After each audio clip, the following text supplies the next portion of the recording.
सभी को नमस्कार। आई होप आप सभी लोग बढ़िया होंगे। तो इस वीडियो में हम बात करेंगे, जो पिछला वीडियो किया था उसी को कंटिन्यू करेंगे आगे। एंडोक्राइन सिस्टम अपन पढ़ रहे थे, तो उसी में आगे चल के हम आज थायराइड ग्लैंड के बारे में बात करने वाले हैं। आपको अगर एंडोक्राइन सिस्टम का स्टार्टिंग से पढ़ना है तो आप प्रीवियस वीडियो देख सकते हो। इस वीडियो में हम थायराइड ग्लैंड से क्या करेंगे, स्टार्ट करेंगे। प्रीवियस वीडियो में हमने एंडोक्राइन सिस्टम का general introduction, endocrine system exocrine system के बीच में difference, hypothalamus, anterior pituitary gland, exterior pituitary, posterior pituitary gland and उनके हार्मोन्स के बारे में बात कर चुके थे। तो अभी हम बात करते हैं थायराइड ग्लैंड के बारे में कि क्या होता है थायराइड ग्लैंड। तो देखो, थायराइड ग्लैंड जो होता है वो क्या होता है, largest endocrine gland of the human body.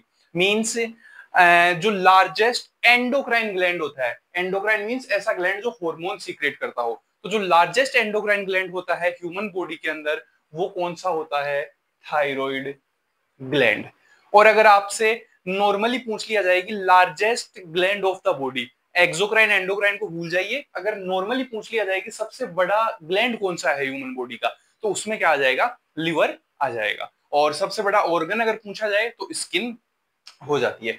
तो जो थायराइड ग्लैंड है वो क्या है, लार्जेस्ट एंडोक्राइन ग्लैंड है ऑफ द ह्यूमन बॉडी का, लार्जेस्ट एंडोक्राइन ग्लैंड है।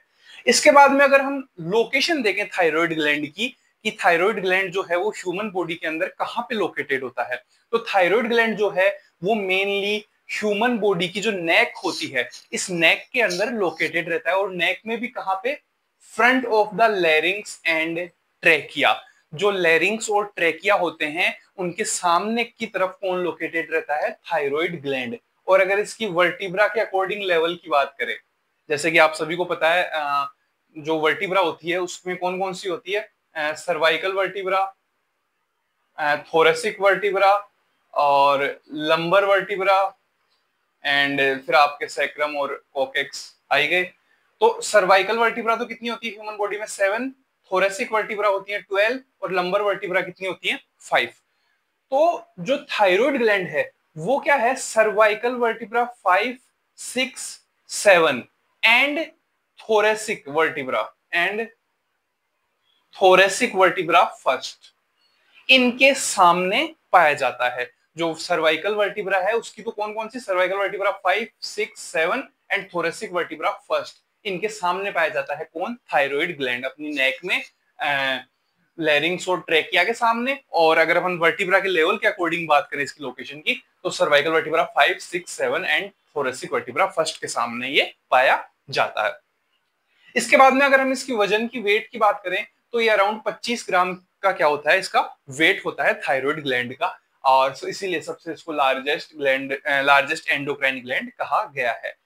और इसकी जो शेप होती है वो कैसी होती है, बटरफ्लाई शेप। आप इस डायग्राम में भी देख सकते हो कि जो थायराइड ग्लैंड की शेप है वो कैसी है, कुछ कुछ बटरफ्लाई के जो विंग्स होते हैं, तो बटरफ्लाई शेप का क्या होता है, थायराइड ग्लैंड होता है।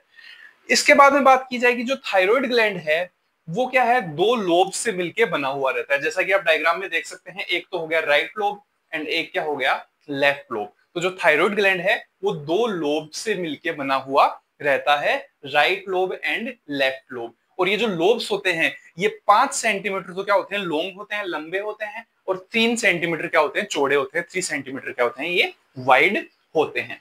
इसके बाद में एक पॉइंट और आता है कि जहां पे भी right lobe and left lobe एक दूसरे से कनेक्ट करते हैं, उस एरिया को हम क्या बोल देंगे, इस्थमस। उस एरिया को क्या कहा जाता है, इस्थमस कहा जाता है। और आप ये देख सकते हैं लैरिंग्स है, ट्रेकिया है, इसके सामने की तरफ कौन है, ये थायराइड ग्लैंड बना हुआ है, जो कि क्या है, बटरफ्लाई शेप का है। ये देखो, ये थायराइड ग्लैंड।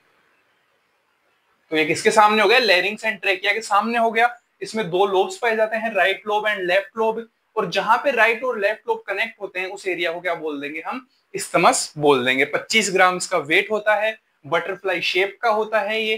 तो ये इसके बारे में जनरल बात थी। ये देखो यहाँ पे लिखा हुआ भी है, the place where both the lobes joints is called isthmus. उसे क्या कहा जाता है, इस्थमस कहा जाता है। इसके बाद में अगर हम आगे की बात करें, तो जो थायराइड ग्लैंड है ये दो टाइप के सेल से मिलके बना हुआ रहता है। मेनली कितने टाइप की सेल से मिलके बना हुआ रहता है, दो टाइप की सेल से मिलके बना हुआ रहता है, follicular cells and parafollicular cells. तो जो फोलिकुलर सेल्स होती हैं ये तो किसका सीक्रेशन करेंगी, T3 एंड T4 जो हॉर्मोन्स होते हैं उनका तो कौन सीक्रेट करेगी, फोलिकुलर सेल्स। एंड जो पैराफोलिकुलर सेल्स होती हैं ये किसका सीक्रेशन करेंगी, कैल्सीटोनिन हार्मोन का। मतलब कि कहने का मतलब ये है कि जो थायराइड ग्लैंड है वो दो टाइप की सेल से मिलकर बना हुआ है, follicular cells and parafollicular cells. और जो फोलिकुलर सेल्स हैं वो तो किसका सीक्रेशन करेंगी, T3 एंड T4 का, और जो पैराफोलिकुलर सेल्स हैं वो सीक्रेशन करेंगी कैल्सीटोनिन का। तो जैसा कि हमने देखा था कि जो फोलिकुलर सेल्स होती हैं वो कौन कौन से हॉर्मोन्स का सीक्रेशन करती हैं, T3 एंड T4। तो सबसे पहले हम इन्हीं हॉर्मोन्स की बात कर लेते हैं।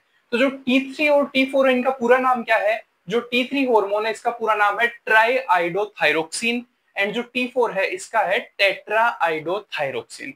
कॉमनली इसको थायरोक्सिन भी कहा जाता है। जो T4 है उसको कॉमनली थायरोक्सिन भी हम कह सकते हैं, बाकी T3 का ट्राईआइडोथायरोक्सिन एंड T4 का टेट्राआइडोथायरोक्सिन नाम होता है। अब एक लाइन लिखी हुई है कि iodine is essential for the formation of T3 and T4। जो T3 और T4 हॉर्मोन्स हैं इनके फॉर्मेशन के लिए हमारी जो डाइट होती है उसमें आयोडीन का होना नेसेसरी है। बिना आयोडीन के T3 और T4 जो हॉर्मोन्स हैं वो फॉर्म नहीं हो सकते। और आयोडीन के सोर्सेस क्या क्या होते हैं, कि आयोडीन हमें कौन से फूड से प्राप्त होगा हमारी बॉडी में। तो सबसे पहला तो आता है sea food. Sea food means ऐसा फूड जो कि समुद्र से प्राप्त हो, जैसे कि फिश वगैरह हो गई, तो सबसे पहला आ गया सी फूड। सेकंड आता है वेजिटेबल्स ग्रोवन इन आयोडीन रिच सॉइल। ऐसी मिट्टी जिसमें कि आयोडीन की मात्रा भरपूर हो और अगर उसमें सब्जियां उगाई जाए और उनका सेवन किया जाए तो उनसे भी क्या होता है, हमें आयोडीन मिलता है। और थर्ड वन आता है आपका टेबल सोल्ट। जो नॉर्मल हम वेजिटेबल्स में या फिर खाने में यूज करते हैं टेबल सोल्ट, उसमें भी क्या होता है, आयोडीन होता है। इसके बाद में हम बात करें कि the release of T3 and T4 into blood regulated by TSH from the anterior pituitary gland. ये हम पहले भी पढ़ चुके प्रीवियस वीडियो में एंडोक्राइन सिस्टम में, कि जो T3 एंड T4 रिलीज होते हैं थायराइड ग्लैंड्स में वो किसके द्वारा स्टिमुलेट किए जाते हैं। हमने पढ़ा था कि एंटीरियर पिट्यूटरी जो ग्लैंड है उससे एक हार्मोन आ रहा था, कौन सा, TSH, थायराइड स्टिमुलेटिंग हार्मोन। ये थायराइड स्टिमुलेटिंग हार्मोन क्या कर रहा था, थायराइड ग्लैंड को एक्टिवेट कर रहा था, और थायराइड ग्लैंड क्या कर रहा था, फिर T3 एंड T4 के सीक्रेशंस कर रहा था। तो इनडायरेक्टली जो T3 एंड T4 के सीक्रेशंस हैं वो किसके द्वारा रेगुलेट किए जाते हैं, थायराइड स्टिमुलेटिंग हार्मोन के द्वारा। और ये कहां से रिलीज होता है, एंटीरियर पिट्यूटरी ग्लैंड के द्वारा। इसके बाद में बात की जाए कि फंक्शंस क्या क्या होते हैं, T3 एंड T4 हार्मोन होते हैं, इनके नॉर्मल बॉडी में क्या क्या कार्य होते हैं। तो सबसे पहला क्या होता है, it regulates BMR. BMR basal metabolic rate जो होती है उसको रेगुलेट करता है, कौन, T3 एंड T4। अब बात करते हैं कि ये बेजल मेटाबॉलिक रेट क्या होती है। तो बेजल मेटाबॉलिक रेट क्या होती है कि सपोज करो अगर ह्यूमन बॉडी रेस्ट कंडीशंस में है, वो कोई भी काम नहीं कर रही, कोई भी वर्क नहीं कर रही, एकदम रेस्ट कंडीशंस में है, उस कंडीशंस में बॉडी को जिस एनर्जी की नीड होती है उसी को क्या बोलते हैं हम, BMR basal metabolic rate. Energy required in fully rest conditions, body को फुली रेस्ट कंडीशंस में जिस एनर्जी की रिक्वायरमेंट होती है उसी को हम बोलते हैं बेजल मेटाबॉलिक रेट। तो इसको भी कौन रेगुलेट करता है, T3 and T4। Second function आता है, it regulates metabolism of carbohydrate and protein and fats. जो कार्बोहाइड्रेट, प्रोटीन या फिर फैट हम इनटेक करते हैं उनके मेटाबॉलिज्म, उनके पाचन में भी कौन हेल्प करता है, T3 एंड T4 का एक स्मॉल रोल होता है, regulation of metabolism of carbohydrate, protein and fats. Third आता है रेगुलेशन ऑफ बॉडी वेट। जो ह्यूमन का बॉडी वेट होता है उसको भी कौन रेगुलेट करता है, thyroid, T3 and T4 hormones क्या करते हैं, रेगुलेट करते हैं। आपने सुना ही होगा कि किसी का भी अगर बॉडी वेट बढ़ जाता है तो हम बोलते हैं कि आप एक बार थायराइड वगैरह की टेस्ट करवा लो, T3 T4 के टेस्ट करवा लो, ताकि पता लग जाए कि कहीं T3 T4 बढ़ा हुआ है, उसी की वजह से तो आपका बॉडी वेट नहीं बढ़ रहा। तो ये भी एक फंक्शन हो गया। एंड फोर्थ फंक्शन आता है plays role in menstrual cycle. जो मेंस्ट्रुअल साइकिल होती है फीमेल के अंदर, उसके अंदर भी T3 and T4 role play करते हैं, उसके अंदर भी फंक्शंस होते हैं T3 एंड T4 हार्मोन्स के। जो मेंस्ट्रुअल साइकिल का इम्बैलेंस होना मींस जैसे कि 28 डेज की नॉर्मल होती है तो कम होना, ज्यादा होना डेज में, तो वो भी T3 और T4 ही क्या करते हैं, रेगुलेट करते हैं। इसके बाद में बात आती है कि due to the deficiency of iodine goiter disease occurs. अगर आयोडीन की डेफिशिएंसी होती है ह्यूमन बॉडी के अंदर तो कौन सा डिजीज हो सकता है, गोइटर डिजीज, जिसमें कि आपने देखा होगा यहाँ पे स्वेलिंग आई हुई रहती है गले पे, तो उसी को क्या बोलते हैं, हम गोइटर डिजीज कहते हैं। फिर दो टर्मिनोलॉजी आती है, हाइपरथायरॉयडिज्म एंड हाइपोथायरॉयडिज्म। हाइपर का मींस बढ़ना, तो जब कभी भी T3 एंड T4 की वैल्यू मोर देन या फिर लेवल जो है वो नॉर्मल से ज्यादा हो जाए उसको तो क्या बोल देंगे, हाइपरथायरॉयडिज्म। और अगर T3 एंड T4 हॉर्मोन्स की लेवल नॉर्मल से कम हो तो उसको क्या बोल देंगे, हाइपोथायरॉयडिज्म। हाइपर मींस ज्यादा, हाइपो मींस कम। फिर यहाँ पे नॉर्मल वैल्यूज बता रखी है T3, T4 और TSH हॉर्मोन्स की, क्या बता रखी है, नॉर्मल वैल्यूज बता रखी है। तो जो T3 हार्मोन होता है उसकी नॉर्मल वैल्यू क्या होती है, 70 to 200 नैनोग्राम पर डेसीलीटर। 70 से 200 नैनोग्राम पर डेसीलीटर क्या होती है, T3 की वैल्यू होती है। कुछ बुक्स के अंदर इसको 80 से 220 भी बताया जाता है, तो हम दोनों ही सही मानेंगे, 80 से 220 और 70 से 200 नैनोग्राम पर डेसीलीटर। और अगर T4 की हम नॉर्मल बात किया जाए तो T4 की नॉर्मल कितनी वैल्यू होती है ह्यूमन बॉडी में, 5 से 12 माइक्रोग्राम पर डेसीलीटर। 5 से 12 माइक्रोग्राम पर डेसीलीटर। एंड जो TSH होता है, थायराइड स्टिमुलेटिंग हार्मोन, इसकी नॉर्मल वैल्यू होती है 0.4 टू 4.0 MIU पर L। इसकी फुल फॉर्म क्या होती है, माइक्रो इंटरनेशनल यूनिट्स पर लीटर। ये नॉर्मल क्या होती है, TSH की वैल्यू होती है ह्यूमन बॉडी के अंदर। तो जो फोलिकुलर सेल से T3 एंड T4 रिलीज हो रहे थे उनकी बात हमने कर ली। अभी हम बात करते हैं पैराफोलिकुलर सेल से।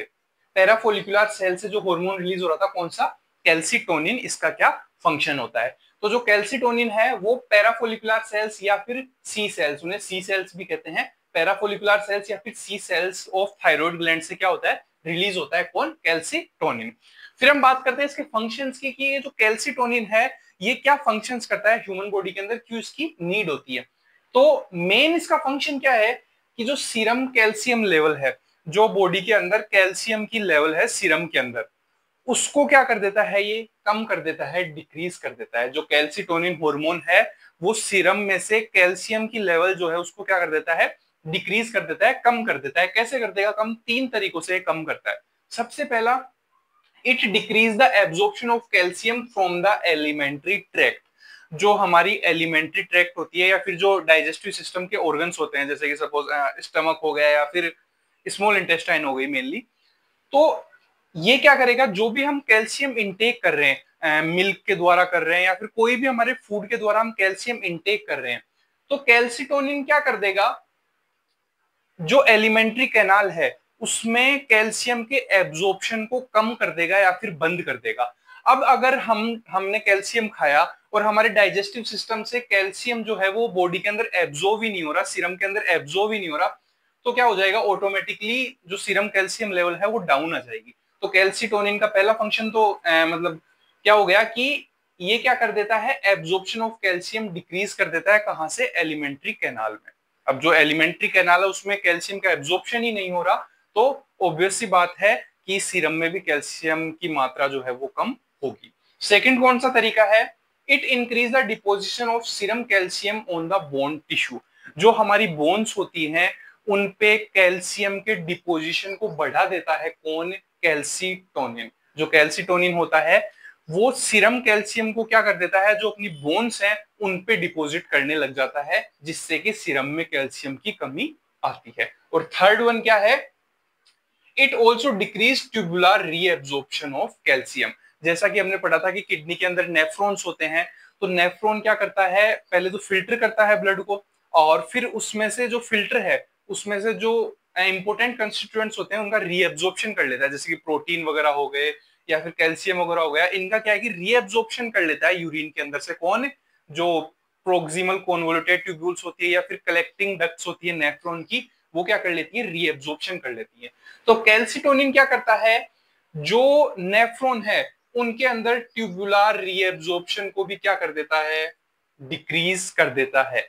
मतलब कि यूरिन के अंदर से जो नेफ्रॉन है वो वापस से कैल्शियम को रीएब्जॉर्ब नहीं कर रहा। अब रीएब्जॉर्ब नहीं कर रहा तो जो सीरम है उसमें कैल्शियम की मात्रा क्या हो जाएगी, डिक्रीज हो जाएगी। आप इस तरीके से याद रखना कि नाम तो है कैल्सिटोनिन, कैल्शियम नाम आ रहा है इस वर्ड में, कैल्सी नाम आ रहा है, बट इसका काम क्या है, सीरम के अंदर से कैल्शियम की मात्रा को घटाना, डिक्रीज करना, यही मेन किसका काम है, कैल्सीटोनिन का। नेक्स्ट है अपना पैराथायरॉइड ग्लैंड। हमने थायराइड ग्लैंड की पूरी बात कर ली, अब हम बात करते हैं पैराथायरॉइड ग्लैंड के बारे में। तो देखो पैराथायरॉइड ग्लैंड क्या होते हैं, there are 4 small parathyroid glands, means parathyroid के नंबर कितने होते हैं अपनी बॉडी में, ह्यूमन बॉडी के अंदर टोटल 4 पैराथायरॉइड ग्लैंड्स पाए जाते हैं। कहाँ पे पाए जाते हैं, जैसे कि हमने बात की थी कि थायराइड ग्लैंड जो होता है उसके ऐसे 2 लोब्स पाए जा रहे थे, थायराइड ग्लैंड के कितने पाए जा रहे थे, 2 लोब्स पाए जा रहे थे। तो हर एक लोब के पीछे की साइड 2 पैराथायरॉइड ग्लैंड होते हैं, जैसे कि 2 इधर हो गए और 2 इधर हो गए। तो जो थायराइड ग्लैंड के लोब्स होते हैं, right lobe and left lobe, उन राइट लोब के पीछे भी 2 पैराथायरॉइड ग्लैंड पाए जाएंगे और लेफ्ट लोब के पीछे भी 2 पैराथायरॉइड ग्लैंड पाए जाते हैं। तो यही लिख रखा है, देखो यहाँ पे 2 embedded in the posterior surface of each lobe of thyroid gland. जो थायराइड ग्लैंड है उसके पोस्टीरियर पीछे की साइड एम्बेडेड रहेंगे, एम्बेडेड मींस धसे हुए रहेंगे, कौन, पैराथायरॉइड ग्लैंड। तो ये तो इसकी लोकेशन की बात हो गई और नंबर की बात हो गई कि कितने पाए जाते हैं पैराथायरॉइड ग्लैंड्स। इसके बाद में बात आती है कि जो पैराथायरॉइड ग्लैंड है वो क्या सीक्रेट करता है। तो पैराथायरॉइड ग्लैंड जो है वो पैराथायरॉइड हार्मोन क्या करता है, सीक्रेट करता है। अब बात आती है कि जो पैराथायरॉइड हार्मोन है इसके क्या क्या फंक्शंस होते हैं, ये हमारी बॉडी में क्यों सीक्रेट होता है। तो जैसा कि एक बार कैल्सीटोनिन के हम फंक्शंस को रिकॉल करेंगे, इसमें जो थायराइड ग्लैंड्स की पैराफोलिकुलर सेल्स के द्वारा कैल्सीटोनिन रिलीज हो रहा था, उसका क्या फंक्शन था, उसका फंक्शन था कि वो सीरम में कैल्शियम की लेवल को क्या कर रहा था, डिक्रीज कर रहा था। कौन, जो कैल्सीटोनिन हार्मोन था वो सीरम में कैल्शियम की लेवल को क्या कर रहा था, डिक्रीज कर रहा था। उसका जस्ट अपोजिट फंक्शन है किसका, पैराथायरॉइड हार्मोन का। पैराथायरॉइड जो हार्मोन होता है, सॉरी पैराथायराइड जो हार्मोन होता है, ये क्या करता है, कैल्शियम लेवल को क्या करेगा, इंक्रीज करेगा। सीरम में क्या करेगा, कैल्शियम लेवल को इंक्रीज करेगा, जस्ट कैल्सीटोनिन का उल्टा।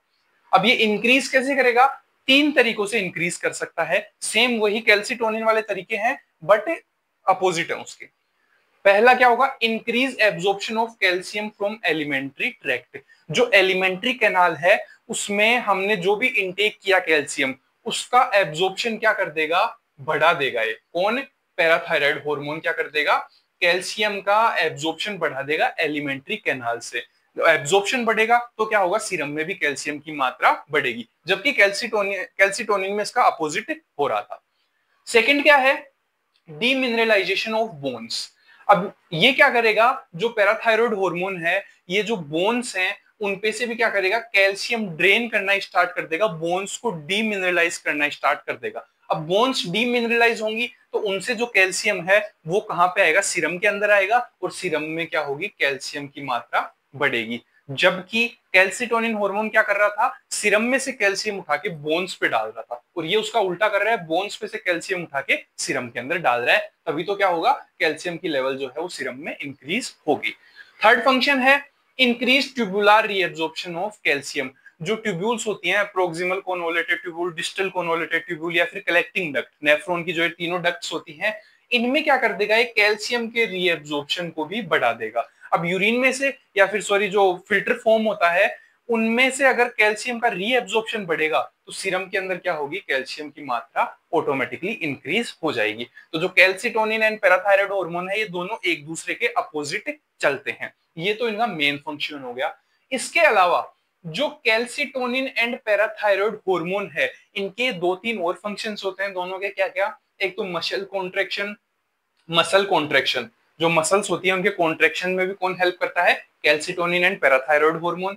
सेकंड है ब्लड क्लोटिंग, जब कभी भी ब्लड को क्लोट होना हो, फॉर एग्जांपल कोई इंजरी हो गई, कोई भी ट्रॉमा हो गया, तो अगर ब्लड को क्लोट करना हो तो उसमें भी कौन हेल्प करता है, calcitonin and parathyroid hormone help करता है। एंड थर्ड वन क्या आता है, नर्व इंपल्स ट्रांसमिशन, जो नर्व इंपल्सेस होती हैं उनके ट्रांसमिशन में भी ये हेल्प करता है।